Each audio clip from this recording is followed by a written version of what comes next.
প্রত্যেকটা মানুষের মধ্যে আমার মালিক স্পেশাল একটা গোশতের টুকরা দান করছে। কি টুকরা?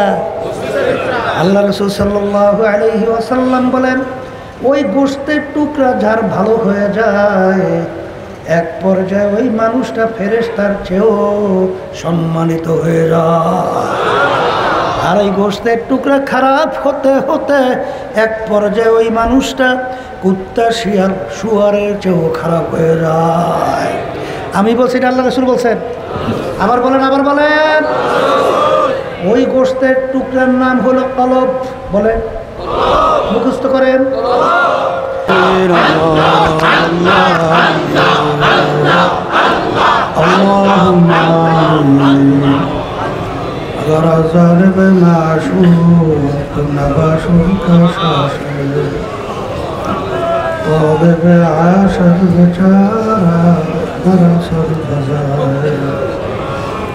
ও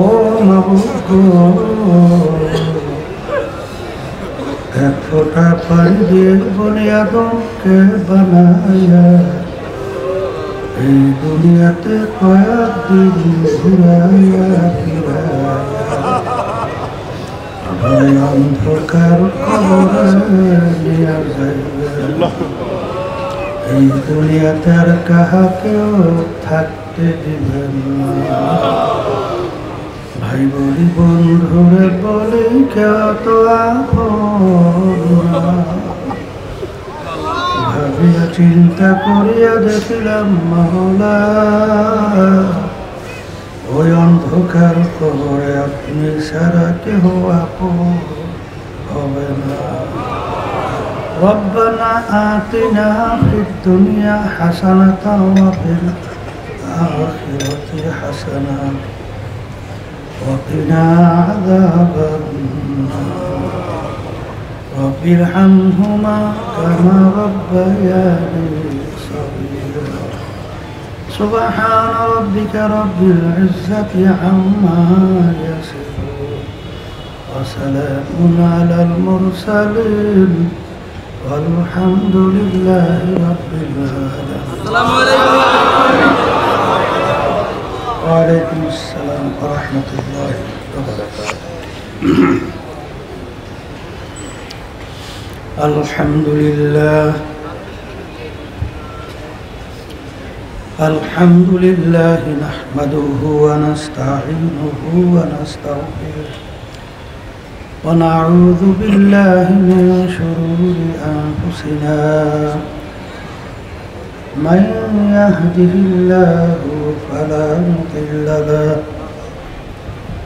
ومن يضلله فلا هادي له ونشهد أن لا إله إلا الله وحده لا شريك له ونشهد أن محمدا عبده ورسوله.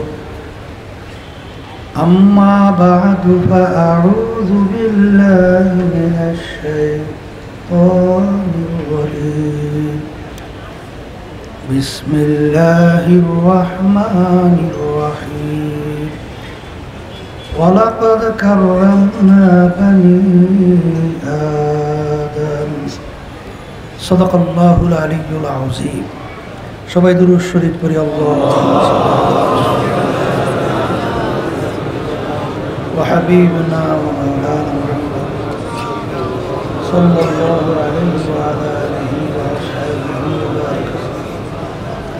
আল্লাহুম্মা সাল্লি আলা সাইয়্যিদিনা ওয়া নাবিয়িনা ওয়া হাবিবিনা ওয়া মাওলানা মুহাম্মদ صلى الله عليه وعلى آله وأصحابه وبارك وسلم. اللهم صل على سيدنا ونبينا وشفيعنا وحبيبنا ومولانا محمد صلى الله عليه وعلى آله وأصحابه وبارك وسلم. শুকরিয়া আদায় করতেছি মহান রব্বুল আলামিনের দরবারে। রব্বুল আলামিন ফিতনা ফাসাদের যুগে দুনিয়ার সমস্ত কাজ থেকে বিরত রেখে উলামায়ে কেরামদের মজলিস, জাকিরিন, শাকিরিন, সাদিকিন, বিশেষ করে অনেক নাবালেগ তলেবে ইলমরাও মজলিসে আছে। মানুষের ভিতরে সর্বোত্তম মানুষ হক্কানি উলামায়ে কেরাম, আলেম, তারাও এই মজলিসে আছে। তলেবে ইলমদের ব্যাপারে হাদিসের ভিতরে আসছে, আল্লাহ রাসূল সাল্লাল্লাহু আলাইহি ওয়াসাল্লাম বলছেন, তাদের সম্মানে ফেরেশতারা পর্যন্ত তাদের পায়ের নিচে পাখা বিছায়া দেয়, এমনকি পানির ভিতরে মাছ পর্যন্ত তাদের জন্য দোয়া করে।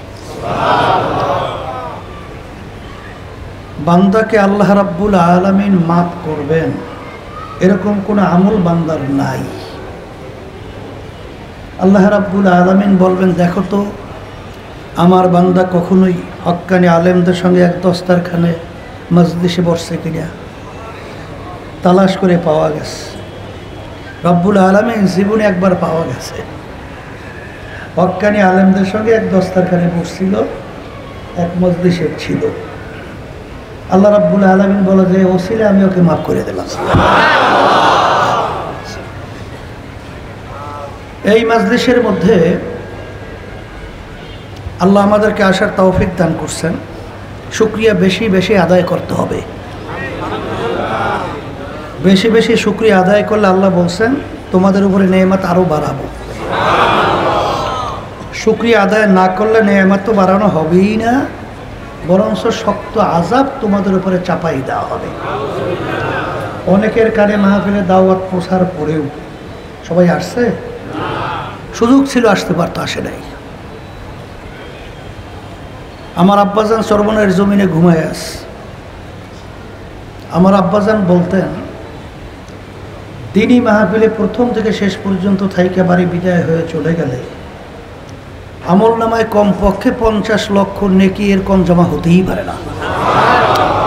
নিয়ত যাদের সহি, আল্লাহকে রাজি খুশির উদ্দেশ্যেই যারা আসছেন, রব্বুল আলামিন লক্ষ লক্ষ নেকি আমল নামায়ও দান করবে, আর নাজাতের ওসিলা হিসেবে আল্লাহ কবুলও করতে পারে। পারে কি পারে না? এই মজলিসের গুরুত্ব, এই মজলিসের ফজিলত সম্পর্কে আলোচনা করতেছিলাম, কিন্তু এক শ্রেণীর দেখবেন বাংলাদেশেও তাদের সংখ্যা কম না।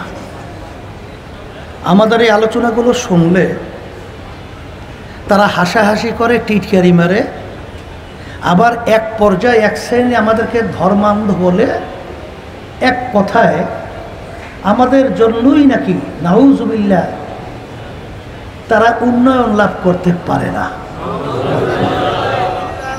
আবার এক শ্রেণীর বের হয়েছে, তারা আবার বলে যে হুজুররা এই দেশটারে খাইল, আমরাই বলে দেশ খাইছি। তা দেশ যে কারা খাইছে, এত পেপার পত্রিকা খুললেই আমরা দেখি দেশ তো হুজুররা খায় নাই, দেশ তো খাজুরেরা খাইয়া যোগাযোগ, ঠিক না? ও আলোচনা বেশি আমি লম্বা যাব না, সংক্ষেপ বলছি। হুজুরা দেশ কিভাবে খাইল? প্রেসিডেন্ট থেকে শুরু করে এলাকার চৌকিদার পর্যন্ত কোথায় হুজুরা দায়িত্ব পালন করে? দেশ চালাইলো খাজুরেরা, দেশ হুজুররা খাইল কিভাবে? আসলে হুজুরদের ভেতর ক্ষিপ্ত কেন বোঝা লাগবে, কথা ঠিক কিনা? পাশ্চাত্য দেশগুলো প্রেসিডেন্ট থেকে শুরু করে এলাকার চৌকিদার পর্যন্ত কেউ দাবি করতে পারে না সন্তানটা আমার। নাউজুবিল্লাহ, নাউজুবিল্লাহ করেন না? ফ্রি সেক্সের দেশ, এক কথায় পশুদের আচরণ। সিলেটে আমার এক ভাইয়ের সঙ্গে দেখা, খুব বড় ধনী মানুষ, তার বাচ্চা কাচ্চা স্ত্রী নিয়েই আমেরিকায় থাকে। তা আমরা সিলেট যাওয়ার পরে বিভিন্ন সময় খুব খেদমতে লোকটা সময় দেয়, খুব বড় ধনী। আমি জিজ্ঞেস করলাম, ভাই আপনার ছেলে সন্তান কয়জন? তা মেয়ের কথা কয়জন বলছে স্মরণ নাই, তবে বলে হুজুর আমার 2 ছেলে। তা আমি বললাম ছেলেরা কি করে?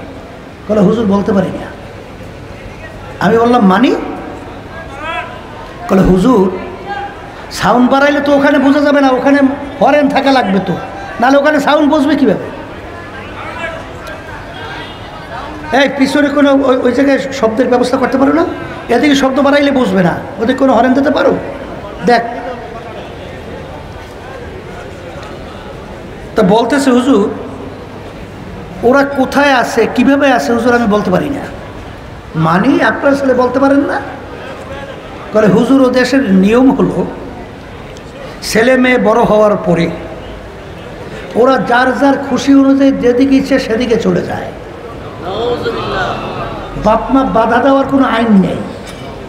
যদি কোনো বাপ মা তাদেরকে বাধা দেয় আর তারা যদি তার বিরুদ্ধে কোনো অভিযোগ করে, সঙ্গে সঙ্গে বাপ মাকে অ্যারেস্ট করে জেলে যেতে হয়। শোনেন, এক শ্রেণী ইংরেজি বাংলা শিক্ষিত আমার বাজানরা আছেন যারা ধরাকে সরাজ্ঞান মনে করেন না, মনে করেন হুজুররা সমাজের বোঝা। আমি সেই বাজানদেরকে বলবো, শোনেন, শিক্ষা 2 প্রকার। শিক্ষা কয় প্রকার? একটা হলো নিছক শুধু দুনিয়ামুখী শিক্ষা, আর একটা শিক্ষা হলো দুনিয়া এবং আখেরাতমুখী শিক্ষা। নিছক দুনিয়ামুখী শিক্ষার মাধ্যমে 100 জন মানুষের ভিতরে 100 জন মানুষ অমানুষ হয়, পশু হয়, কুত্তার চেয়েও খারাপ হয়। কেউ রাগ করবেন না, আলোচনার পরে রাগ করলে তখন আমার কাছে বইলেন, বলে হুজুর তা কেমন? আচ্ছা, আমি বলতেছিলাম দেশ চালাইছে খাজুরেরা। কারা? বাংলাদেশের ভিতরে টিআইবি একটা সংস্থা বাংলাদেশের 100 এমপি মন্ত্রীদের মধ্যে তারা একটা তদন্ত জরিপ করছে। তদন্ত করার পরে তারা রিপোর্ট প্রকাশ করছে 100 জন এমপি মন্ত্রীদের মধ্যে 97 জন এমপি মন্ত্রী চোর, অর্থাৎ দুর্নীতিগ্রস্ত। এখন অনেকে বলতে পারেন হুজুর 3 জন তো ভালো আছে। 3 জনও বলে চোর, একটু কম চোর। তাহলে 100 জনের ভিতরে 100 জনই কি দুর্নীতিগ্রস্ত? এই কাজটা মানুষের কাজ না? আর একটু আসতে পারে। আমি বলছিলাম 100 জনের ভিতরে 100 জনই কি হয়? অমানুষ হয়। যেই শিক্ষার সঙ্গে দিনী শিক্ষা মিশ্রণ নাই, ওই শিক্ষার মাধ্যমে মূলত মানুষ হয় না। বাস্তবতা আমাদের পাশের রাষ্ট্র মায়ানমার, কয়েক বছর পূর্বে শোনেন নাই? আমার মুসলমান আমার ভাইদের উপরে, আমার মাদের উপরে, আমার বাচ্চাদের উপরে যে নির্মমতা, যে হত্যাযজ্ঞ, মায়ের কোলে বাচ্চারা দুধ পান করতেছে, সেই বাচ্চাটাকে টাইনা ছুরি দিয়ে টুকরা টুকরা করে কেটে ফেলছে, রক্ত দিয়ে হোলি খেলায় মত্ত হয়েছে। এই কাজটা কি পশুর কাজ না মানুষের কাজ? যারা এই কাজটা করছে তারা কি পড়াশোনা করে নাই? আর একটু আসতে বলে না, সব মূর্খ। তারা তো নোবেল পুরস্কারও পাইছে। অং সান সু চি নোবেল পুরস্কার প্রাপ্তরা। তাইলে শিক্ষায় শিক্ষিত হওয়ার পরে ওদেরকে মানুষ বানায় নাই। জাতিসংঘ, আমার আব্বাজান রহমাতুল্লাহি আলাইহি সৌদি সরকারের আমন্ত্রণে রয়্যাল গেস্ট হিসাবে তিনি হজ করতে গেছিলেন আরাফাত ময়দানে, যেদিন সমস্ত হাজির একত্রিত হয়।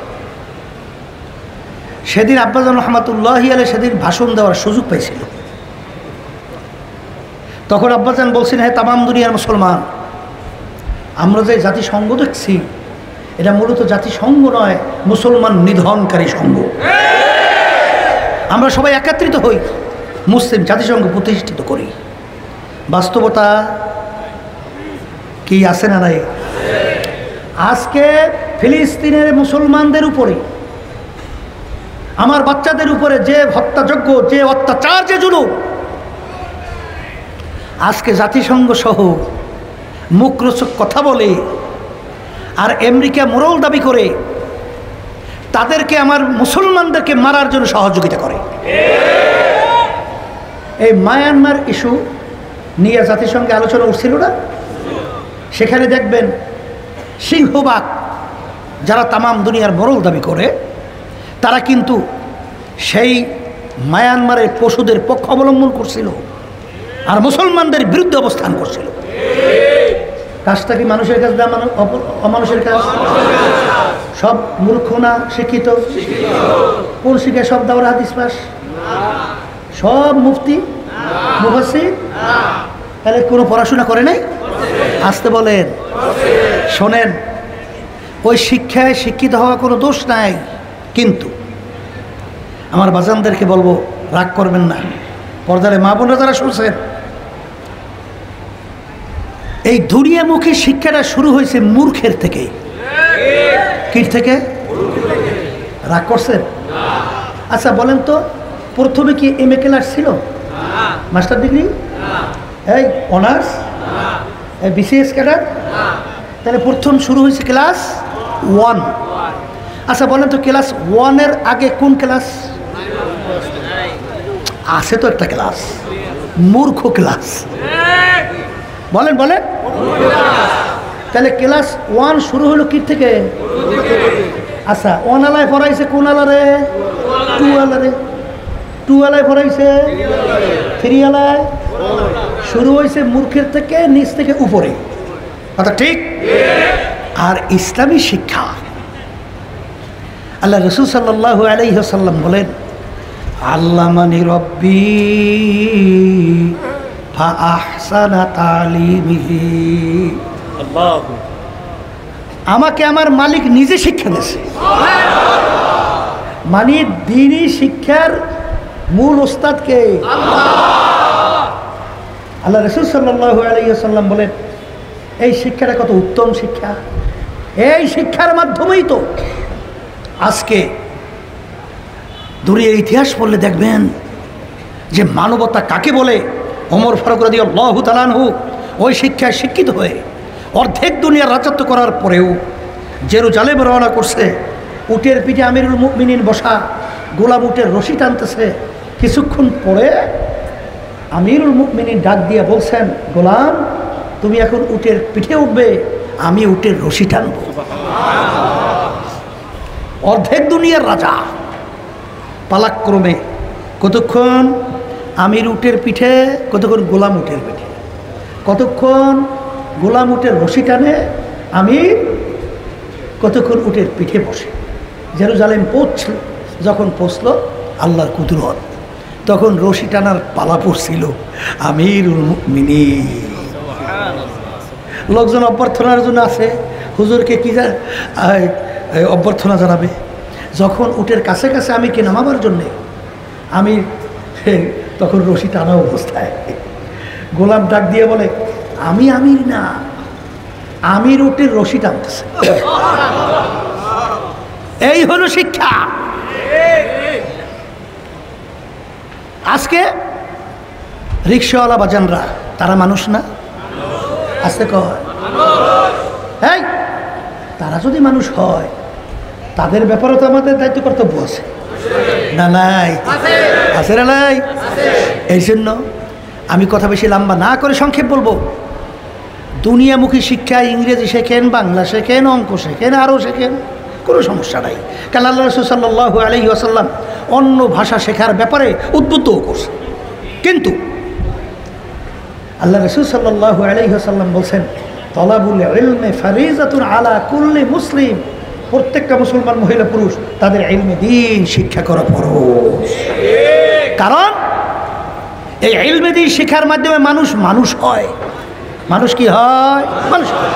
এর জন্য আমি আমার বাজানদেরকে বলবো, পর্দা আলে মা বোনরা যারা শুনতেছেন, যারা ওলামায়ে কেরামদের এই কথা শোনার পরে টিটকারি মারে হাসছে, আসলে মূল ব্যাপারটাকে এটা আমাদের বোঝবার জন্য, বোঝাবার জন্যই মাহফিলের ব্যবস্থা। কথা ঠিক কিনা? এই জন্য আমি আয়াত শরীফ তেলাওয়াত করেছি। প্রথম আল্লাহ রাব্বুল আলামিন বলেন, আমি যত মাখলুকাত সৃষ্টি করছি এর ভিতরে সর্বশ্রেষ্ঠ সম্মানিত করে আমি মানুষকে সৃষ্টি করছি। সবাই বলেন আলহামদুলিল্লাহ।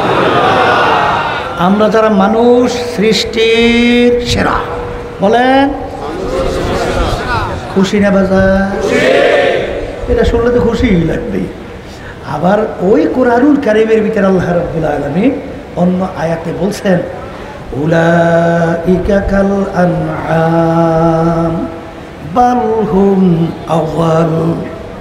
এক শ্রেণীর মানুষ, যেই মানুষগুলো চতুষ্পায় জানোয়ারের মতো। এরপরে আমার মালিক বলেন চতুষ্পায় জানোয়ারের চেয়েও খারাপ। এখন এই কথাটা কিন্তু অনেকের বুঝে আসে নাই, এখন বুঝে আসা শুরু করছে। কথা ঠিক কিনা? এই কুকুর চেনেন? কুত্তা, হ্যাঁ? আচ্ছা, কুকুরের 4-5টা বাচ্চা হয় কি হয় না? আচ্ছা বলেন তো, কোনো কুকুর বাচ্চাগুলো যতক্ষণ পর্যন্ত চইলা ফিরা খাওয়ার মতো অভ্যস্ত বা উপযুক্ত না হয় ততক্ষণ পর্যন্ত মা কুকুর বাচ্চাগুলোকে ফেলাইয়া অন্য কোথাও যায়? বরঞ্চ ওই বাচ্চা বাঁচাতে যাইয়া তার জানের মায়া ত্যাগ করে বাঘের মুখে ঝাঁপাইয়া পড়ে। পরে কি পড়ে না? কিসের মায়ায়? বলেন বলেন। আর বর্তমানে কিন্তু এক শ্রেণীর বের হইল 2-2.5 বছরের বাচ্চাটাকে ফালাইয়া পরকীয়া প্রেমের ভিতরে পইরা কুকুরের চেয়েও খারাপ আচরণ করে বের হয়ে যায়। কিছুদিন আগে গেছিলাম 10 মিনিট পটুয়াখালী জেলা। সেখানে এক মুজাহিদ আমাকে বলে, হুজুর আল্লাহ আমাকে মার্ডার কেস থেকে বাঁচাইছে। আমি বলে মানি? বলে হুজুর শত্রুতামূলক আমাকে মার্ডারের কেস দিয়েছে, মানে একটা বাচ্চাটাকে আমি মাইরে ফেলছি। আলহামদুলিল্লাহ পরে তদন্ত করার পরে বের হইছে যে ওই ছোট বাচ্চাটাকে তার মা এবং তার স্বামীর ছোট ভাই মিল একত্রিত হইয়া মাইরে ফেলছে। নাউজুবিল্লাহ। কুকুর পর্যন্ত তার বাচ্চার মায়ায় বাঘের মুখে জানের মায়া ত্যাগ কইরা ঝাঁপাইয়া পড়ল। আর ওর মতো মানুষ ওর বাচ্চাটাকে নিজ হাতে মারতে চিন্তা করে নাই। কুত্তার চেয়েও খারাপ না ভালো? আবার তো চলে এই যে মালিক বলছেন বাল হুম আওয়াল, চতুষ্পায় জানোয়ারের চেয়েও খারাপ এক শ্রেণী মানুষ আছে না নাই? আর একটু আসতে কর, আর একটু আসতে কর। আছে না নাই? আছে না নাই? এখন তো আমরা ভালোভাবেই বুঝতে পারতে আছি। এই যে কিছুদিন যাবত যে ঘটনা ঘটে গেল, এই ওরা যা যা করছে এখন সব প্রকাশ হয়ে যাইতেছে না? একই মানুষ পারে? এখন মানুষ পারে? এইসব ঘটনা করতেছে। আল্লাহ বলছে যে কুত্তার চেয়েও খারাপ। অন্য আয়াতে রব্বুল আলামিন বলেন শাররুল বারিয়া, এক শ্রেণীর মানুষ আমার যত মাখলুকাত আমি সৃষ্টি করেছি তার চেয়েও নিকৃষ্ট। জোরে বলে কথা ঠিক কিনা? এখন আমার ভাইদেরকে বলবো, পর্দার মা বোনরা যারা শুনতেছেন, এক আয়াতে শুনাইলাম মানুষ আশরাফুল মাখলুকাত, আর এক আয়াতে শুনাইলাম মানুষ চতুষ্পায় জানোয়ারের মতো, তার সে খারাপ, সৃষ্টির ভিতরে সবচেয়ে খারাপ। কথা ঠিক না? ঠিক। কোন মানুষ আশরাফুল মাখলুকাত আর কোন মানুষ খারাপ, এইটা আমাদের জানা বোঝা লাগবে না? একটু আস্তে কর। এই কথার মাধ্যমে সংক্ষেপে আমি বলবো, আকলমান্দ ইশারা বাস আস্ত, যেটা কি জ্ঞানী হয় অল্প কথার মাধ্যমে সে পুরো বিষয়টা বুঝতে পারে। আর মানুষ হইয়েই দুনিয়ার থেকে বিদায় নিয়ে কবরে যাওয়া লাগবে। যদি বলে কথা ঠিক কিনা? আমার ভাইদেরকে বলো, পর্দারে মা বোনরা যারা শুনতেছেন শোনেন, ইঞ্জিনিয়ার ডাক্তার হইলে ভালো মানুষ, বড় মানুষ। আলেম পীর মুফতি মুহাদ্দিস হইলে বড় মানুষ, ভালো মানুষ। কথা বলেন, কথা বলেন। এই ভালো মানুষ কাকে বলে? আল্লাহর রাসূল সাল্লাল্লাহু আলাইহি ওয়াসাল্লাম বলছেন, আলা ওয়া ইন্না ফিল জাসাদি মুদগা ইযা সালুহা সালুহাল জাসাদু কুল্লু ওয়া ইযা ফাসাদাত ফাসাদাল জাসাদু কুল্লুহু আলা ওয়া হিয়াল কলব।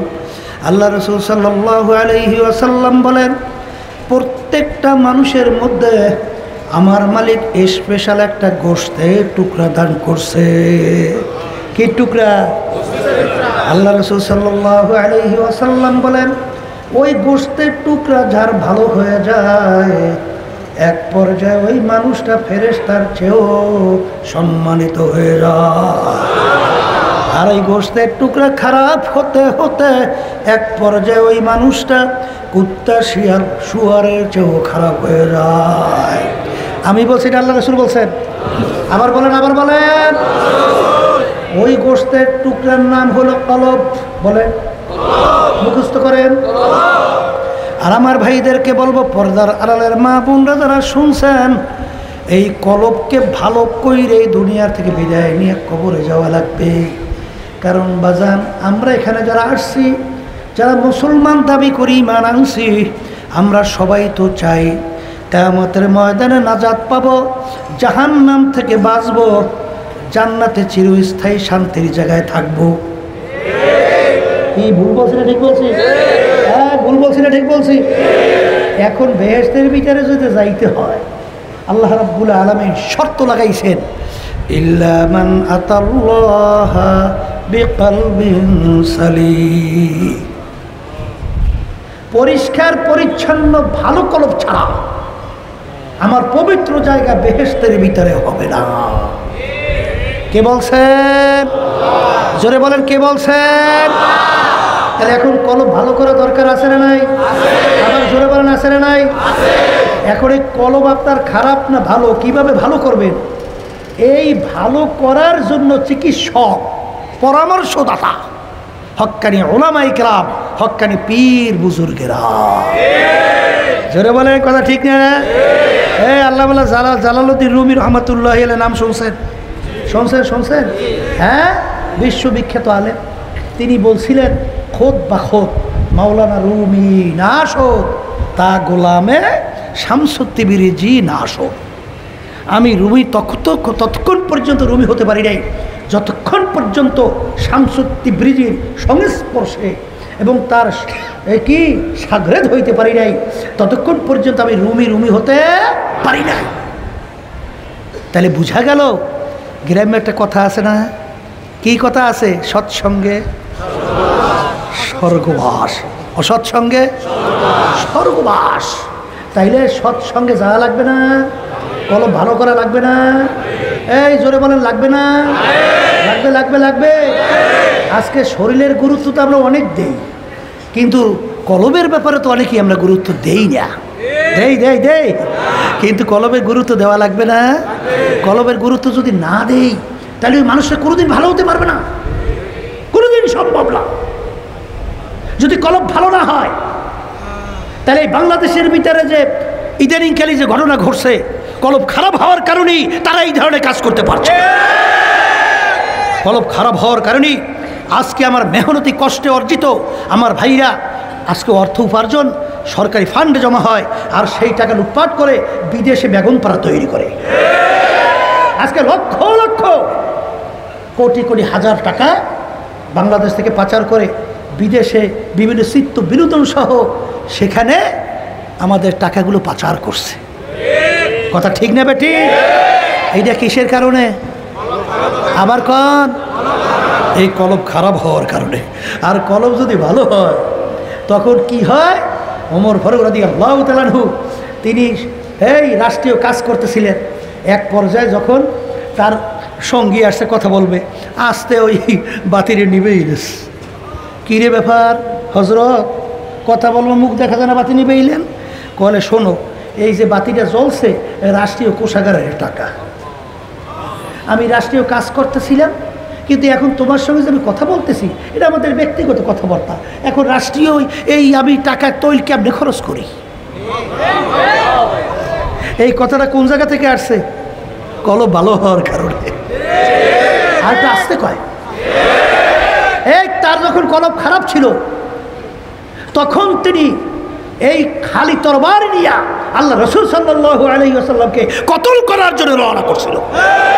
কথা ঠিক না? ঠিক। ওই একই মানুষ যখন তার কলব ভালো হয়ে গেছে, তখন তিনি ওই তরবারি নিয়েই রাজপথে আওয়াজ তুলছিল যে, স্ত্রী বিধবা করতে চাও কে? এই সন্তান এতিম কে করতে চাও? তাহলে আমি ওমরের সামনে আস, আমি ওমর মুসলমান হয়ে গেছি।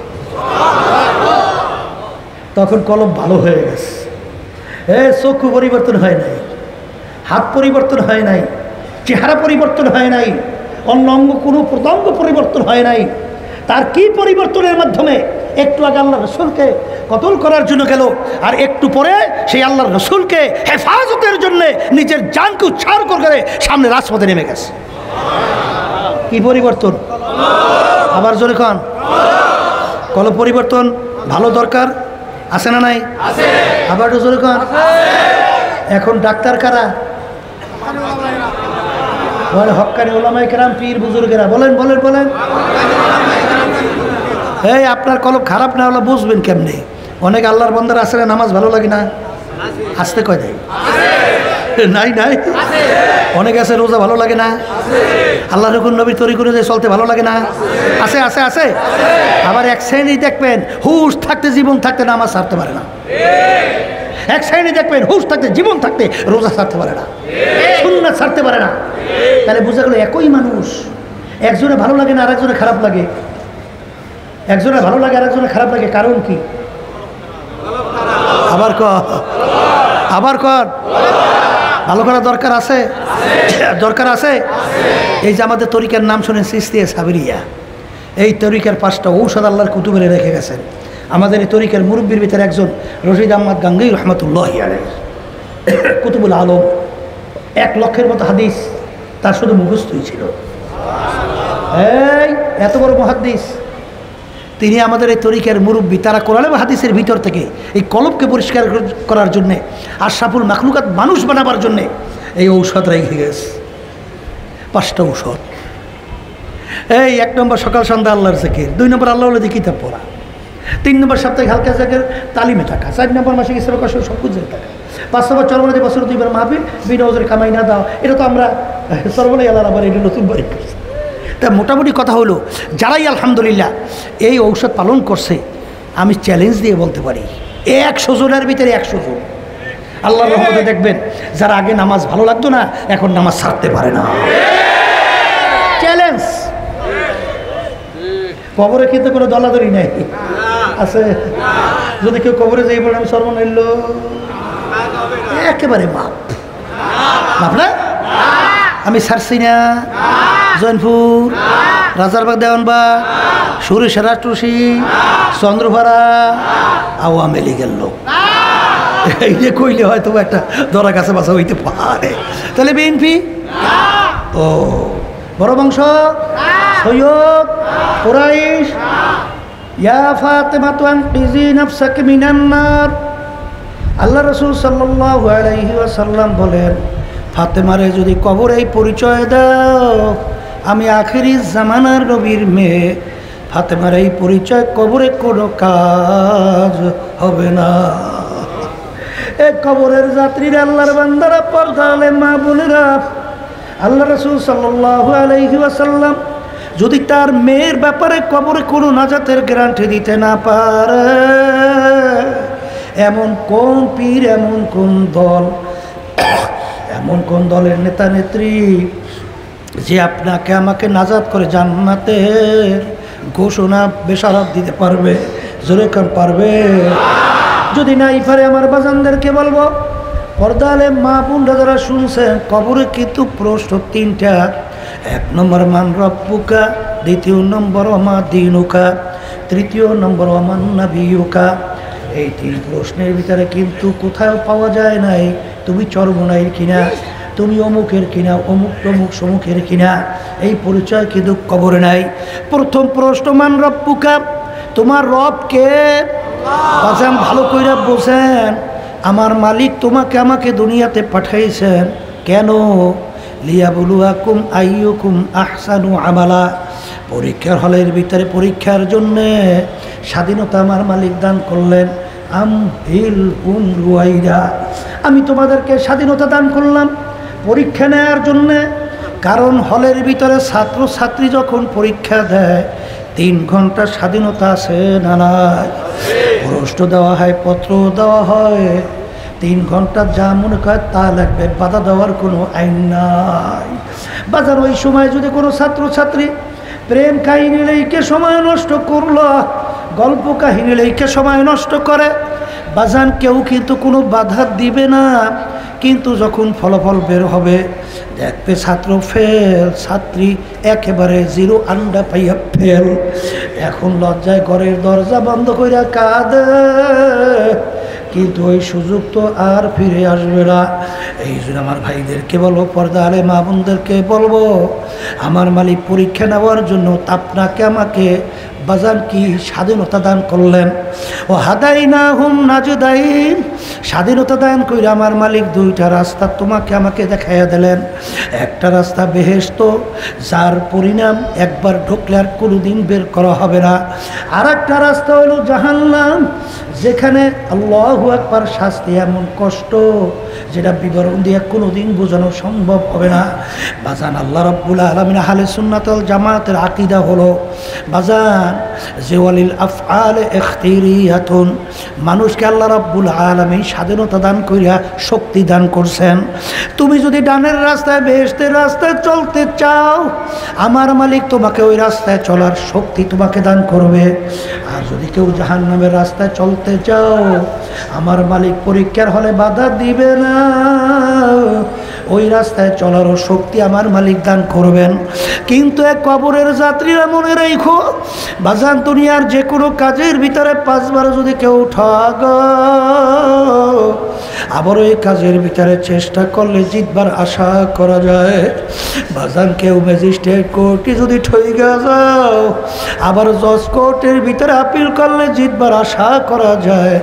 জজ কোর্টে ঠকলে হাইকোর্ট, সেখানে সুপ্রিম কোর্ট সিঙ্গল বেঞ্চ, এরপরে সুপ্রিম কোর্ট ফুল বেঞ্চ, এরপরে প্রেসিডেন্ট কোর্ট, আন্তর্জাতিক কোর্ট, আরও ধাপ বাই ধাপ অনেক কোর্ট। কিন্তু এক কবরের যাত্রীরা তোমার আমার সামনে আখেরাতের 5টা মামলা, মৌতের মামলা, কবরের মামলা, মিজান পুলসিরাত কিয়ামতের ময়দানের মামলা। এই মামলা যদি একবার কেউ ঠগ, দ্বিতীয়বার দুনিয়াতে আইসা আপিল কইরা জিতবার কিন্তু আর আশা নাই। এই জন্য আমার বাজানদেরকে বলবো, পর্দা আলে মা বোনদেরকে বলবো, বাজান ইতিহাস পইরা দেখো, সাহাবায়ে কেরামদের ইতিহাস পইরা দেখেন, আল্লাহর ওলিদের ইতিহাস পইরা দেখা। ওমর ফারুক রাদিয়াল্লাহু তাআলা আনহু মাওলার ভয়, জাহান্নামের ভয়, আমার মালিকের আযাব ও গজবের ভয়, কাঁদতে কাঁদতে গালে দাগ পইরা গেছিল। লোকেরা বলে আমি দাগ ভালো দেখায় না, ঔষধ লাগান ভালো হবে। তিনি বলেন সাথীরা, মালিক জিজ্ঞাসা করবে কি আমল নিয়ে আসছো, বলবো মালিক কাঁদতে কাঁদতে দাগ পরে নিয়ে আসছি। আল্লাহর বান্দারা, ওসমান গনি রাদিয়াল্লাহু তাআলা আনহু বাংলাদেশের মতো প্রায় 350 দেশে রাজত্ব করলেন। তার ইতিহাস পড়লে দেখবে, কবর দেখলে অনেক সময় এমনভাবে অজরে কান্না শুরু করতো, কাঁদতে কাঁদতে দাঁড়ানো অবস্থায় ঠাস করে বসে পড়তো। লোকেরা বলে হযরত কবর দেখলে এরকম অস্থির কেন আপনি হন? তিনি বলে, ও আমার সাথীরা, আখেরাতের যে কয়টা ঘাঁটি, তার 1ম নম্বর ঘাঁটি হইল কবর। এই কবরে যার সঙ্গে ভালো ব্যবহার হবে, সামনের ঘাঁটিতেও ভালো ব্যবহারের আশা করা যায়। এই জন্য আমি কবর দেখলে সহ্য করতে পারি না। এ দুনিয়াদার ভাগর, ভালো করে মনকে বুঝাও, এরপর দুনিয়ার থেকে বিদায় নিয়ে কবরে যাও। আমার দাদাজান রহমাতুল্লাহি আলাইহি তার কথা শুনছিলাম, ইন্তেকালের আগে আগে চোখের উপরে বসে পাশেই কবরস্থান, তাকাইয়া তাকাইয়া পোলাপানের মতো ও করে চিল্লাইয়া কান্দে, 2 ভাগ চোখ দিয়া বাইয়া বাইয়া টপ টপ কইরা পানি পড়ে, আর দাড়ি ভিজে ভিজে টপ টপ কইরা পানি পড়ে। আর মালিকের দিকে ফিরা ফিরা তাকায় আর করো সুরে ডাক দেয়, আর বলে, ওরে আমার মাওলার, তুমি যদি আমাকে মাফ নাই করো, ওই অন্ধকার কবরে আমি একা কেমনে থাকবো? মালিক, ওই কবরে তো কোনো বাতিও নাই, সাথীও নাই। ওই কবরে তো বিছানাও নাই, বালিশও নাই। এ কবরের যাত্রীরা, আল্লাহর হাবিব সাল্লাল্লাহু আলাইহি ওয়াসাল্লাম বলে, হে আব্দুল করিম, হে রেজাউল করিম, হে রহিমা খাতুন, কবর তোমাদেরকে দৈনিক ডাক দেয়, আনা বাইতুল ওয়াহদা, আনা বাইতুল জুলমা, আনা বাইতুল জুর। হে আব্দুল করিম, আমি একের ঘর, আমি অন্ধকারের ঘর, আমি পোকামাকড়ের ঘর। এই জন্য আমার বাজানদেরকে বলবো, পর্দারে মা বোনদেরকে বলবো, এমন কোনো জাতি দুনিয়াতে নাই যেই জাতি পরকাল বিশ্বাস করে না। হিন্দুরাও পরকাল বিশ্বাস করে, খ্রিস্টানরাও পরকাল বিশ্বাস করে, ইহুদিরাও পরকাল বিশ্বাস করে, আমরা মুসলমান আমরাও পরকাল বিশ্বাস করি। কিন্তু বাজান, আজ পর্যন্ত মুসলমান জাতি ছাড়া অন্য কোনো জাতি দুনিয়ার ভিতরে গলা টান কইরা, বুক টান কইরা কেউ চ্যালেঞ্জের মাধ্যমে দুনিয়ায় টিকতে পারে নাই। বাজারে একমাত্র মুসলমান জাতি আমরা দুনিয়ার ভিতরে চ্যালেঞ্জের মাধ্যমে দুনিয়ায় বুক ফুলাইয়া টান কইরা বাস করতেছি। হে আল্লাহর বান্দারা, শিক্ষিত আমার বাবারা, হে বড় লোক আমার বাবারা, হে ক্ষমতা সম্পন্ন আমার বাবারা, তোমাদের সঙ্গে আমাদের কোনো ঝগড়াও নাই, মারামারিও নাই, কাটাকাটিও নাই। তোমার কবরে তুমি যাবা, আমার কবরে আমি যাব। কিন্তু বাজান, ভালো করে মনকে বোঝাও, তারপর কবরে রওনা করো। বাজান, জিন্দেগি কিন্তু একটাই। কোরআনুল কারীম এখন আমাদের মাঝে আছে না নাই? বাজান, কোরআনুল কারীম 1500 বছর আগে নাযিল হলো, যার শুরুতে লেখা আছে জালিকাল কিতাব লা রাইবা ফিহি, কিতাবে কোনো ভুল সন্দেহ বলতে কিছু নাই। এত ইসলামের শত্রু দুনিয়ার থেকে গেল, বর্তমানে আছে, কিয়ামত পর্যন্ত থাকবে। কিন্তু আজ পর্যন্ত কোরআনুল কারীমের ভিতরে কেউ কিন্তু ভুল বের করতে পারে নাই। বাজান, যারাই চেষ্টা করছে তারাই কালেমা পইরা মুসলমান হইয়া গেল। হে আমার মুসলমান বাজানরা, হে পর্দার আড়ালের মা বোনেরা, কলবকে ভালো করা, আল্লাহর হুকুম অনুযায়ী চলো, নবীর তরিকা অনুযায়ী চলো, আলেমদের সঙ্গে হক্কানি সম্পর্ক রাখো, আমার মালিকের হুকুম অনুযায়ী চইলা কলবকে ভালো কইরা দুনিয়ার থেকে বিদায় নিয়ে কবর যাওয়ার পরিস্থিতি গ্রহণ করো। কারণ আমার মালিক বড় দয়ার মালিক, আমার মাওলা বড় মায়ার মাওলা। দুনিয়ার ভিতরে দেখবেন স্বার্থের ব্যাঘাত ঘটলে মা পর্যন্ত সন্তানকে মেরে ফেলায়, বাপ পর্যন্ত সন্তানকে মারে, সন্তান বাপ মাকে মেরে ফেলায়। বন্ধু তো কথাই নাই, দল তো কথাই নাই। কিন্তু আমার মালিকের সমস্ত নেয়ামত ভোগ করলাম, আমার মালিকের দেওয়া জবান দিয়া কথা বললাম, আমার মালিকের দেওয়া চক্ষু দিয়া দেখলাম, আমার মালিকের দেওয়া সমস্ত অঙ্গ প্রত্যঙ্গ দিয়া চললাম, আমার মালিকের দেওয়া ব্রেন নেয়ামত দিয়া পড়াশোনা করলাম, ব্যবসা বাণিজ্য করলাম, এরপরে বাজান বিভিন্ন কামাই রোজগার করতে পারলাম। এই সমস্ত নেয়ামত ভোগ কইরা আমার মালিকের হুকুম মানবা না, আমার মালিক কিন্তু ছাড়বে না। আমার মালিক বলে, বান্দা বান্দিরা, তুই যদি পাহাড় পরিমাণও গুনাহ করো, ভুল করো, আমার সাথে নাফরমানি করো, আমার দরবার নৈরাশার দরবার না। তুই যখন 2 চোখের পানি ছাড়বি, 2 হাত আমার দিকে তুইলা যখন করুণ সুরে দেলটাকে ভাইগা যখন তুই ডাক দিবি, আমার মালিক, গুনাহগার তোমার দরবারে হাজির, মালিক দয়া মায়া করে তুমি আমাকে মাফ করো। আমার মালিক বলে, তোকে শুধু মাফ করব তাই না, এমনকি তোর গুনাহকে আমি নেকের দ্বারা পরিবর্তন কইরা দেব।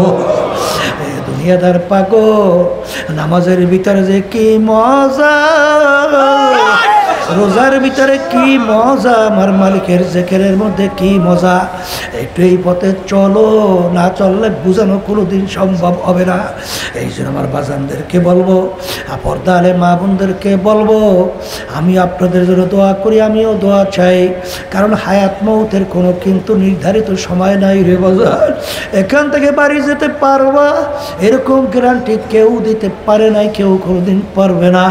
কিছুদিন আগে দেখো 1000 মায়ের কোল খালি হয়ে গেল, বুঝতেও পারে নাই কিভাবে চলে গেল। দুনিয়াদার পাগল, এরকম একদিন আসবে দুনিয়ার সব শান শওকত থাকবে, তুমি আর আমি কিন্তু আর থাকতে পারবো এই জন্য আমার ভাইদেরকে বলবো, বাজান যখন মালিক মাহফিলে নিয়ে আসছেন, আমার মালিক তো তোমার আমার অন্তরের দিকে তাকাইয়া রয়েছে। বন্দাবন্দি যদি দিলটাকে ভাইগা মালিকের কাছে যদি নিজের অপরাধের কথা মনে কইরা যদি মাপ চাওয়ার মতো চাইতে পারো, আমার মালিক না মাপ না কইরা পারবে। আল্লাহুম্মা এই ঘরের মেয়ে লোকের হাত উঠাও, গুনার কথা মনে করো, দুই চোখের পানি ফেলাও, আমার মালিকের দরবারে কান্দাও আর মাপ চাও। যদি কান্না না আসে মন কি বুঝাও রে মন, একদিন এই ঘরের দরজা দিয়ে নতুন বউ হইয়া উঠছিল রে মন। কত মেয়ে লোকে শরবত খাওয়াইলো, কত মেয়ে লোকে বাতাস করলো, আবার এমন একটা দিন আসবে এই ঘরের দরজা দিয়া মরা লাশ হইয়া বের। ছেলে কানবে মামা করে, मैं कब मामा को जवाब तो আর দিবা। আল্লাহ আপনি তো মাঠের দিকে চাইয়া দেখে আপনার বন্ধারা কিভাবে কাঁদবে। মালিক আমাদের ছেলেও মরে নাই, মেয়েও মরে নাই, গুনাহ করে বসছি, মাফ করে দেন গো মাওলা, আল্লাহ বান্দারা জোর করে কান্দে, জোর করে কান্দে। সন্তান মারা গেলে চোখে পানি আসে, সম্পদ নষ্ট হয়ে গেলে চোখের ভিতরে পানি আসে। তোমার আমার গুনার কারণে যে জাহান্নামের আগুন জ্বলছে, ওই জাহান্নামের আগুন চোখের পানি ছাড়া ঠান্ডা হবে না। আল্লাহ যাদের ছিলেন মাহফিল হইল, যারা মাহফিলের জন্য চেষ্টা কাটনি সাহায্য করলো, আমরা যারা মাহফিলে উপস্থিত হয়ে গেলাম, আমাদের সবাই উপরে খাস মেহেরবানি নাজল করেন আল্লাহ। আমাদের আম্মা আব্বা দাদা দাদা নানা আত্মীয় স্বজনরা অন্ধকার কবরে শুয়ে রয়েছে, মালিক আমরা দোয়া করলাম তাদের কবরকে বেহেশতের বাগান বানায়া দেন। সুবহান রাব্বিকা রব্বিল ইজ্জাতি আম্মা ইয়াসিফুন ওয়া সালামুন আলাল মুরসালিন আলহামদুলিল্লাহি রাব্বিল আলামিন। কেউ উঠেন না, শোনেন সবাই একটু বসেন, একজন আর একজনের গায়ের সঙ্গে হাত লাগান। হ্যাঁ বসেন বসেন, শুনছে তো সবাই, শুনছে যান। একজন আর একজনের গায়ের সঙ্গে হাত লাগান, বসেন না, কি হয়েছে এত লাগবে, হাত লাগাই একটু তাওবা করেন। কারণ এখানে অনেক আল্লাহর খাস বান্দারা আছে, যাদের সঙ্গে তওবা করলে আল্লাহ রাব্বুল আলামিন আপনাকে আমাকে আল্লাহর খাস বান্দা বানাইতে পারে কি পারে না? এই পর্দালে মা বোনরা যারা আছে তারাও নিয়াত করেন, মোমেনদের সাথে আমরা তওবা করতেছি, রব্বুল আলামিন আপনাদের তওবাকে কবুল করবেন। তবে একটা কথা, আমরা এখানে যারা আছি সবার কিন্তু মন চায় গুনার থেকে ফেরবে, নেকের কাজ করবে, চোখে পানি নিয়ে কলম নরম করে কবরে যাবে, মন চায় কি চায় না? কিন্তু বাড়ির রাস্তাঘাটে বাজারে যাওয়ার পরে এই অবস্থার থাকতে চাইবে না। এই জন্য আল্লাহর হুকুম আকুনু মাস সাদিকিন, সাদিকিন বান্দাদের সঙ্গী হও, আল্লাহর হুকুম মানা লাগবে না। এই জন্য আমি অনুরোধ করব, যাদের চরমনের তরিকে ভালো লাগে তারা এই তাওবার ভিতরে নিয়াত করেন। বর্তমান পীর সাহেব হুজুর চরমনাই, তার কাছে মুরিদ হয়ে গেলাম, আল্লাহ আপনাদের নিয়াতকে কবুল করবেন। আর যাদের চরমনের তরিকা ভালো লাগে না, যে কোনো এক সহি তরিকায় যান, মালিকের পাগল হন, চোখে পানি কলম নরম করে কবরে যান। সবাই বলেন আউযুবিল্লাহি মিনাশ শাইতানির রাজীম, বিসমিল্লাহির রহমানির রহিম, আশহাদু আল্লা ইলাহা ইল্লাল্লাহু ওয়াহদাহু লা শারীকা লাহু ওয়া আশহাদু আন্না মুহাম্মাদান আবদুহু ওয়া রাসূলুহু। तौबा के महीने सब बुरी बातों से और सब बुरी कामों से आए मेरा अल्लाह इस तौबा को कबूल कर।